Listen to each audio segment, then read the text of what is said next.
Good morning, everyone, and thank you so much for inviting me to speak to you today. And I'm so disappointed that I can't be with you in person. All the best laid plans, and it didn't quite work out this time. So I'm especially sorry to be missing out on seeing the VLR track and vehicle.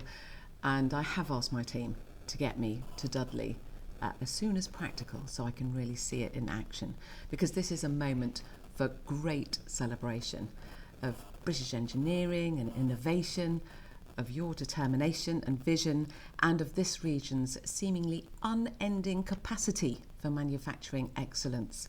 So I'd like to congratulate all of you on the work you are doing, seeking to tackle the mobility challenges of the day, powered by the manufacturing heritage and innovative spirit of the West Midlands. And I've been encouraged by the project's strong UK supply chain, the use of local industry, the ambitious target for UK-based material spend for future vehicles, and the opportunity to develop skills and training opportunities across the region. My officials have also shared how very impressed they are by the dynamism and the passion and the joined-up thinking inherent within this project, particularly between the National Innovation Centre and Coventry City Council. So that's just such a good thing to see. And this has been even more remarkable given the scale of the disruption that we've seen over the last 2 years, which of course has affected the entire transport network.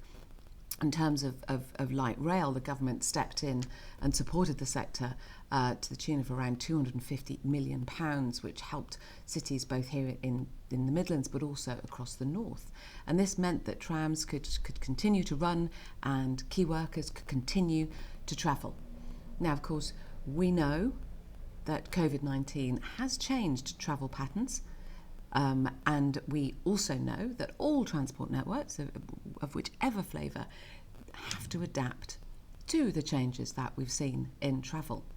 So this means that we need to be innovative, we need to be more agile, low cost, we need to always be clean, and so we need to really think about which mass transit options will work for the future.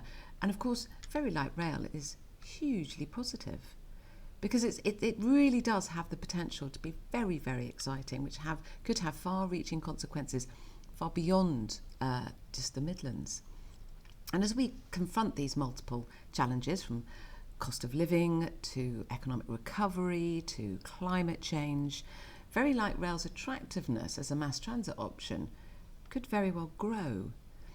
And if very light rail can be manufactured at a fraction of the cost of a traditional tram network, and with no overhead catenary or with reduced earthworks, it really does have the potential to mean that more people across the country can experience the benefits of light rail. So bringing affordable, convenient and zero carbon mass transit to cities across the country, better connecting people to jobs and education and leisure, and helping to level up towns and cities outside London, all whilst reducing transport's carbon emissions. Importantly, this isn't some giant leap into the unknown. We can already see the impact of light rail projects across the country, and we know that they're popular. Before the pandemic in 2019-2020, over 263 million passengers boarded a light rail service, and that's a 41% increase from the decade before. We know that communities often welcome light rail projects because they bring with them jobs and businesses and residential development. Look at Salford Quays. It welcomed 3,000 new permanent jobs and £60 million of business investment thanks to the extension of the Metrolink. It's also one of the greenest forms of transport, and so it has very welcome knock-on impacts on congestion on the roads. For example, Nottingham Express Transit helped traffic volumes in the city grow by 30% less than they did everywhere else.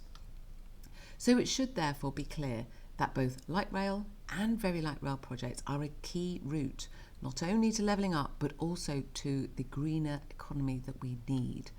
And the Very Light Rail project is already inspiring others, such as West Yorkshire Combined Authority and their plans for a mass transit in and around Leeds.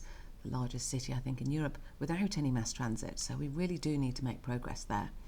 So I see no reason why we cannot export this wonderful expertise that we're developing in the Midlands across the rest of the country and indeed potentially across the world, because it really does offer a huge opportunity.